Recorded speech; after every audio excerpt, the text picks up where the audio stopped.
Friends, मैं जानता हूं कि அன்பர்களே, ஒரே ஒரு வீடியோவால் இன்ஸ்டாகிராமில் 24 மணி நேரத்தில் 10 லட்சம் ஃபாலோவர்ஸ் அதிகரித்த மோடி மேஜிக் குறித்து இந்த பதிவில் பார்க்கலாம். நீட்டுக்கு எதிராக என்ற பெயரில் டில்லியில் கரப்பான் பூச்சிகள் தொடங்கிய போராட்டம் தீவிரமடைந்து வருகிறது. இந்த நிலையில் மோடியின் மக்கள் செல்வாக்கு குறைந்து விட்டது. இப்போது தேர்தல் வைத்தால் மோடிக்கு ஒரு இடம் கூட கிடைக்காது, மோடியே தோற்று போய்விடுவார். குஜராத் கும்பல் பிடியிலிருந்து பிஜேபி வெளியே வருகிறது என்றெல்லாம் பத்திரிகைகள் செய்தி போட்டு சுகம் காண்கின்றன.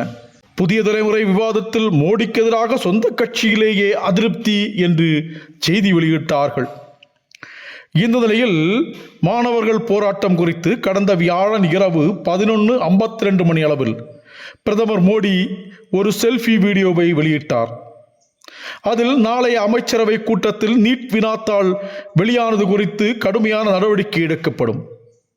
கேள்வித்தாள் கசிவிற்கு எதிராக கடந்த 2.5 மாதங்களாக ஏராளமான நடவடிக்கைகளை எடுத்துள்ளோம். குற்றவாளிகள் சிறையில் அடைக்கப்பட்டார்கள். மாணவர்களின் ஒரு ஆண்டு பாழாகக்கூடாது என்பதுதான் எங்கள் முக்கிய இலக்காக இருந்தது. குறைந்த நேரத்தில் அரசின் முழு சக்தியையும் பயன்படுத்தி மீண்டும் தேர்வு நடத்தினோம் என்று அவர் மாணவர்களுக்கு தெரிவித்திருந்தார். இந்த வீடியோ பெரும் வைரலாக மாறியது. இன்ஸ்டாகிராமில் வீடியோ வெளியே வந்த 24 மணி நேரத்தில் 27.1 கோடி மக்கள் இந்த வீடியோவை பார்த்தார்கள். அவரது பேஜிற்கு 10 லட்சம் ஃபாலோவர்ஸ் அதிகரித்தார்கள். யாருக்கும் இவ்வளவு மாஸ் வராது. வீடியோவை 1.5 கோடி பேர் லைக் செய்தார்கள். மோடிக்கு மக்கள் மத்தியில் செல்வாக்கு போய்விட்டது, இளைஞர்கள் மத்தியில் செல்வாக்கு குறைந்து விட்டது என்று கூறியவர்களுக்கு அவர் அளித்த பதில்தான் இந்த பதிவு.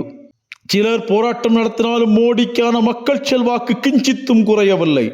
இளைஞர்கள் மத்தியில் அவரது புகழ் அப்படியே இருக்கிறது என்பதையே இந்த இன்ஸ்டாகிராம் வீடியோவில் கிடைத்த லைக்குகளும் அதற்கான கமெண்டுகளும் உறுதிப்படுத்துகிறது.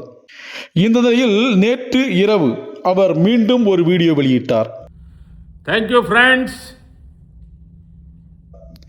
அதில் அவர் தன் முதல் வீடியோவிற்கு கிடைத்த ஆதரவை குறிப்பிட்டிருந்தார். நன்றி நண்பர்களே, நேற்று இரவு உங்கள் அனைவரையும் சந்திக்கும் வாய்ப்பு கிடைத்தது. நான் பதிவிட்ட வீடியோவுக்கு அபரிமிதமான வரவேற்பை வழங்கினீர்கள். என்னுடைய இளம் நண்பர்கள் உட்பட அனைவருக்கும் நன்றி. தொடர்ந்து நாம் இணைந்திருப்போம். இவ்வாறு அவர் அந்த பதிவில் குறிப்பிட்டிருந்தார்.